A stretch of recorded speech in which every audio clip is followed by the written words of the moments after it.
Qu'est-ce qu'une société offshore? Comment est-ce qu'on peut utiliser une société offshore pour son business? Est-ce qu'on doit forcément créer une société offshore lorsqu'on démarre un business sur Internet? Dans cette vidéo, je vais répondre à l'ensemble de ces questions et je vais essayer de démystifier l'ensemble des éléments et des choses qui existent par rapport aux sociétés offshore. En fait, pour réaliser cette vidéo, je vais m'appuyer sur une autre vidéo qui a été réalisée sur la chaîne qui s'appelle Guillaume Joya. Donc, c'est une vidéo que j'ai trouvée assez intéressante en ce qui concerne Stripe, les sociétés offshore et les moyens de paiement. En réalité, dans cette vidéo, la personne présente globalement quel est l'intérêt d'une société offshore, pourquoi une société offshore existe. Je trouve que le travail qu'il a fait est assez bien détaillé et mon but dans cette vidéo, ça va être de synthétiser ça en une dizaine de minutes pour que tout un chacun puisse avoir la quintessence et y ajouter également mon expérience.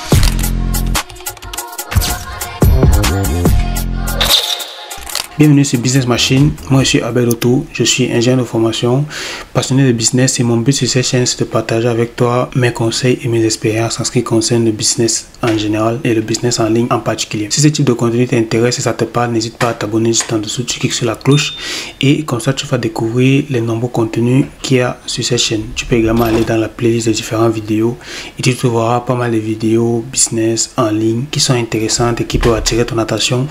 Comme j'ai dit dans cette vidéo, on va parler de société offshore et on va s'appuyer sur le travail effectué par la chaîne Guillaume Joya.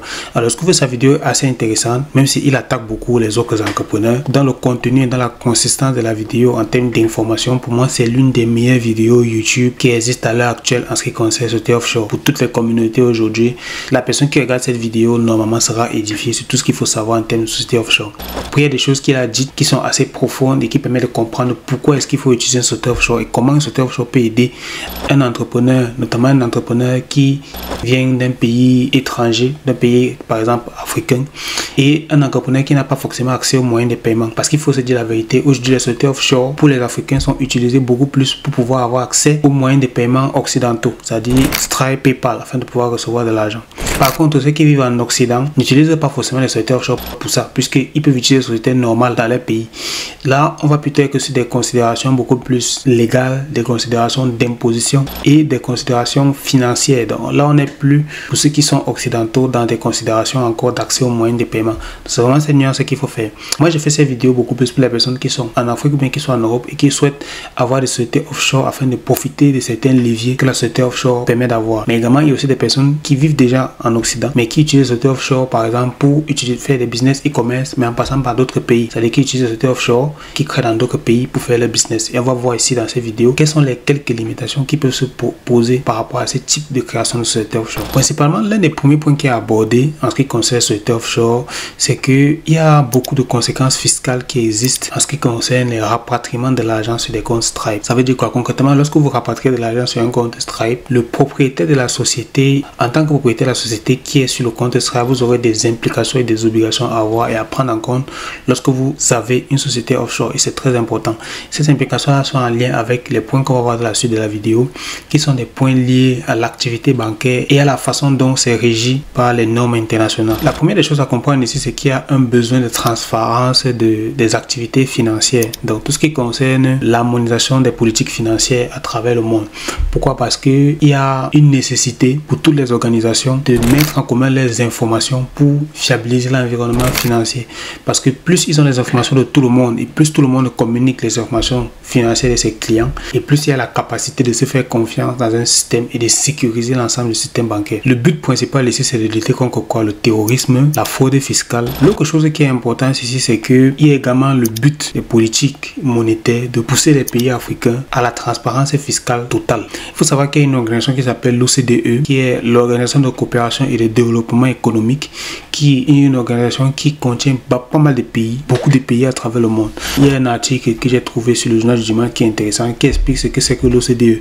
Donc on a 130 pays qui négocient sur le l'égide de l'Organisation de coopération et développement économique et qui ont conclu un accord. Voilà. Cette OCDE est une organisation internationale d'études économiques qui a pour objectif de promouvoir les politiques publiques qui favorisent la prospérité, l'égalité des chances et le bien-être pour tous. Ce qu'il faut comprendre ici, c'est que l'OCDE a vraiment pour but de de mettre en commun les ressources qui vont permettre tout simplement d'avoir un maximum d'informations, un maximum de transparence pour développer ces différents pays. Ça passe par les informations financières. Donc, c'est la raison pour laquelle aujourd'hui, c'est fondamental pour cette organisation-là et pour tous les membres de cette organisation de se conformer à un certain nombre de règles qu'on va voir par la suite. La transparence bancaire que l'OCDE prône, c'est tout simplement pour mettre fin aux paradis fiscaux.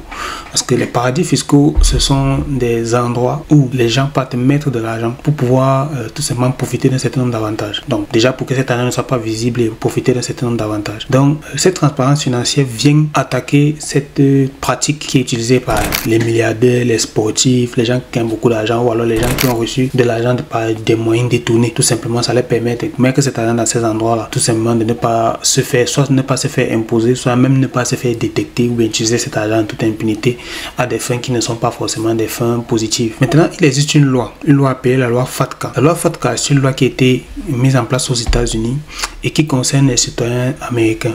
Donc là, par exemple, sur le site de Société Générale, ils expliquent un peu c'est quoi la loi FATCA. La loi FATCA est une réglementation extraterritoriale américaine qui est en vigueur depuis le 1er juin 2014 et qui permet d'identifier et déclarer les contribuables américains auprès de l'administration fiscale américaine. Donc c'est une loi qui régit tous les citoyens américains en dehors des États-Unis et qui tout simplement donne une visibilité sur leurs transactions et sur comment est-ce qu'ils gèrent leur argent. Donc aujourd'hui, si vous êtes américain et que vous êtes hors du territoire américain, avec la loi FATCA, toute organisation qui détient l'argent d'un Américain a l'obligation de transmettre les informations financières de cet Américain-là qui vit hors des États-Unis. Et là, ça touche la partie société offshore. C'est-à-dire que si aujourd'hui un Américain crée une société offshore dans des pays qui sont signataires, qui ont des informations, à partir du moment où un Américain ouvre un compte bancaire en dehors de son pays ou bien résident en dehors de son pays, les États-Unis ont la possibilité à tout moment d'entrer en contact avec ce pays-là pour avoir les informations de cet Américain. Maintenant, pour cette loi FATCA-là, il y a un équivalent européen. L'équivalent européen, c'est le CRS qui s'appelle Common Reporting Standard. Donc, c'est une norme qui a été développée par l'OCDE pour garantir la transparence fiscale. Donc, on revient sur l'OCDE.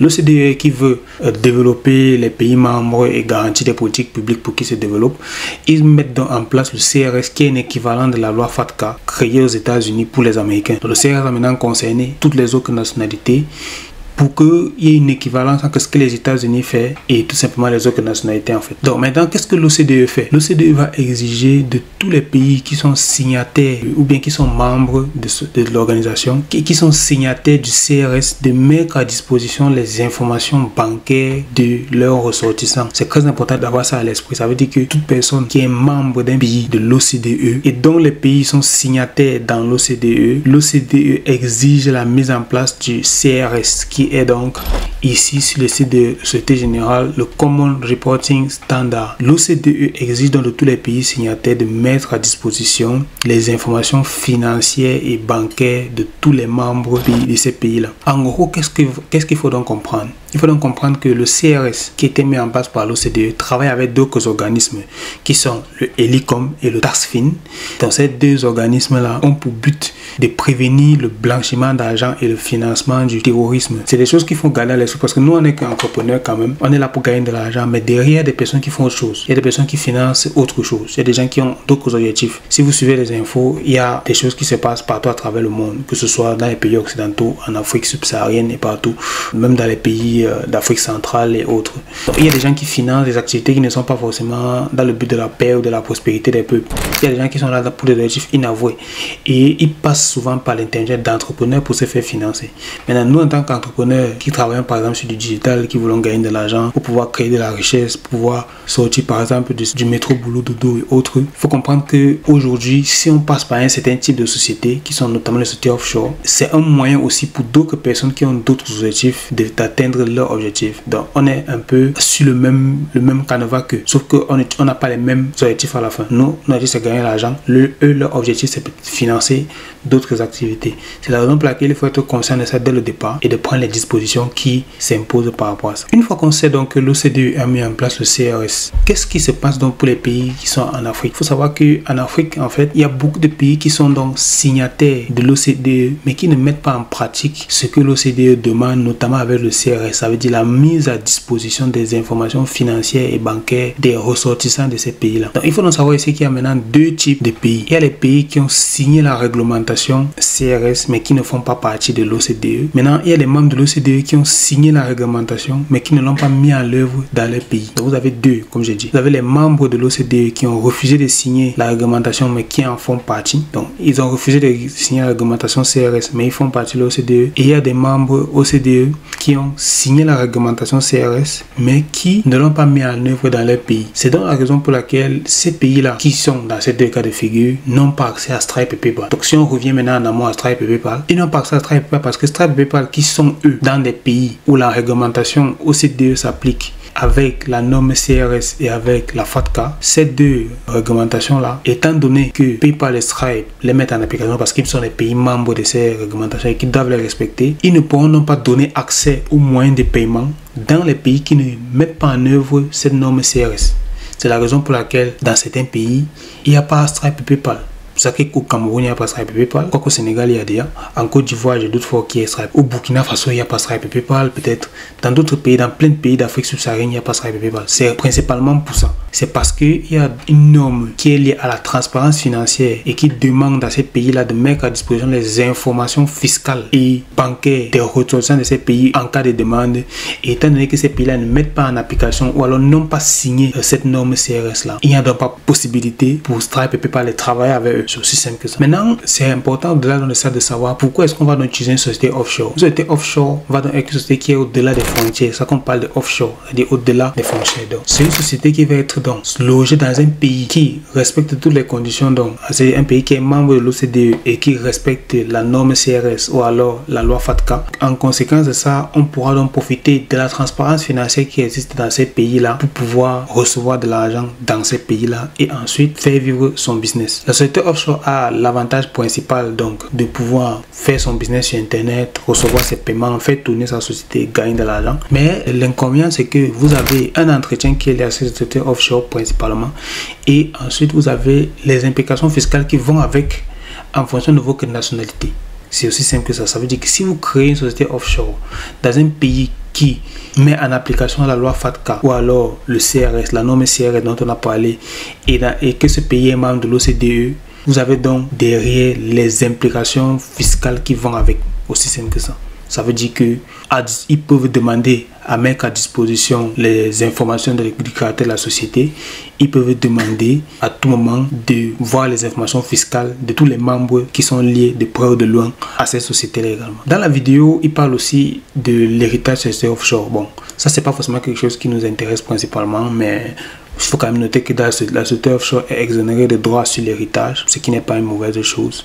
Et la société offshore donne accès à des outils et services qui pourraient ne pas être accessibles comment. Bon, il y a beaucoup d'outils et services que la société offshore permet d'avoir, mais que forcément dans un pays africain, on n'aurait pas forcément. Pour ceux qui font de l'e-commerce comme moi, la société offshore est dans une aubaine. Parce que la société offshore permet de recevoir les paiements de vos clients si vous vendez en Occident. Et la société offshore va aussi vous permettre de payer vos fournisseurs avec le nom de votre société.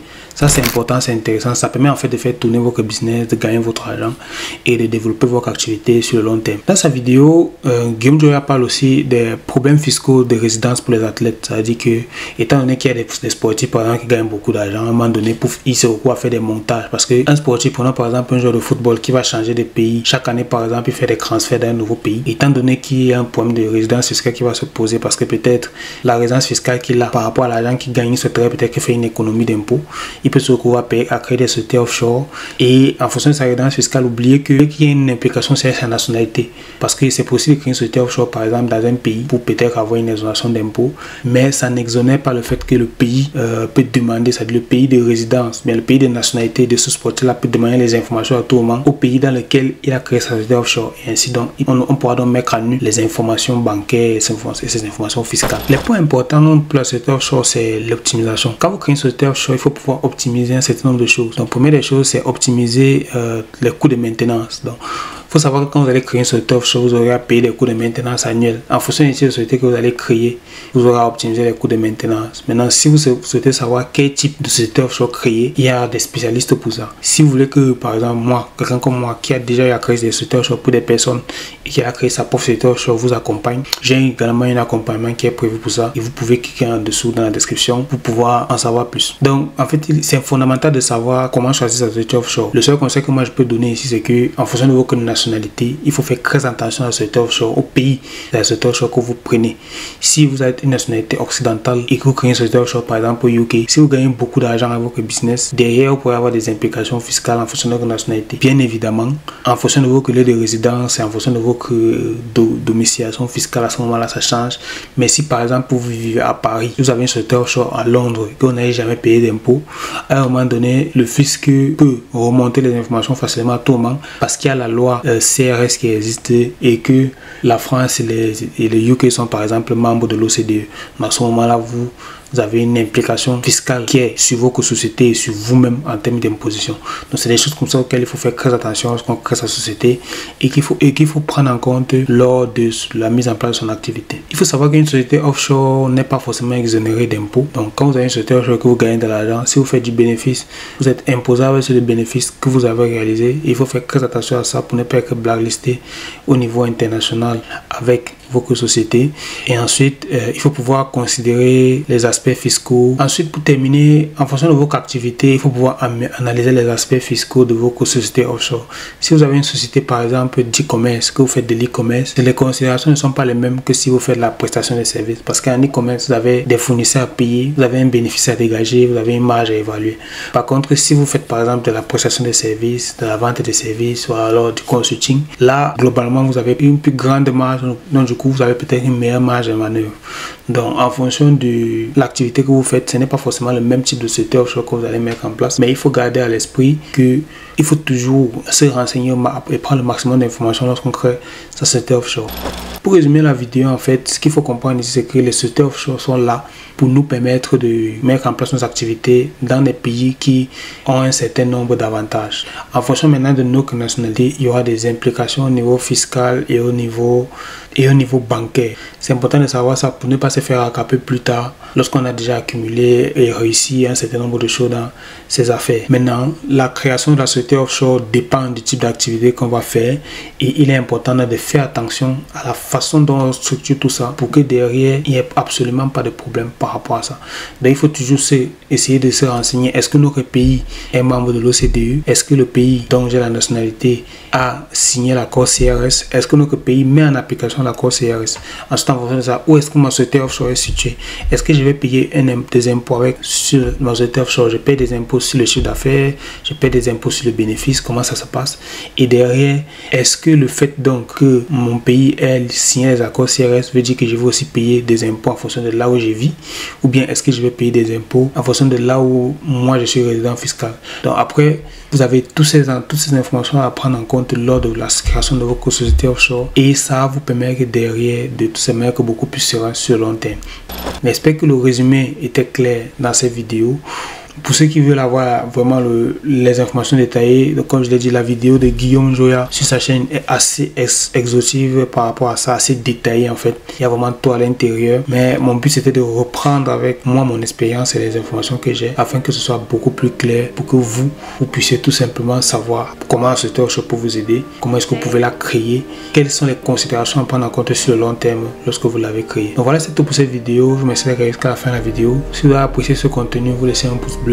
Pour ceux qui veulent se faire accompagner par rapport à la société offshore, vous avez une prestation que je propose par rapport à ça, afin qu'on regarde ensemble quelle est la meilleure solution pour vous pouvoir créer votre société.